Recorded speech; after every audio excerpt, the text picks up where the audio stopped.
Chinese national arestado sa pagbebenta ng hindi lisensyadong baril.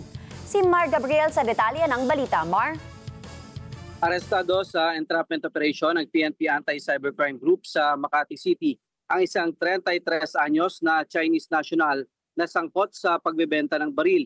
Nabisto ang suspect matapos niyang i-post sa social media ang ibinebentang 9mm pistol na inaalok niya sa halagang 40,000 pesos. Ang hindi niya alam, mga pulis na pala ang kanyang katransaksyon kaya agad siyang inaresto.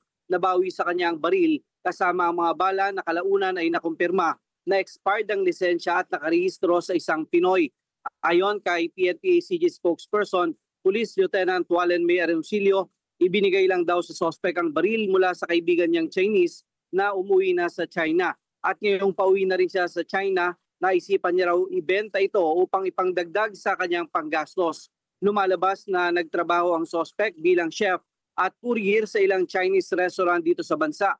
Sinisilip na sa investigasyon kung konektado sa Pogo ang mga kumpanya na pinagtrabahuhan ng suspect. Nakakulong na siya sa tanggapan ng PNP-ACG at naharap sa kasong paglabag sa Comprehensive Firearms and Ammunition Law at sa umiiral na election gun ban.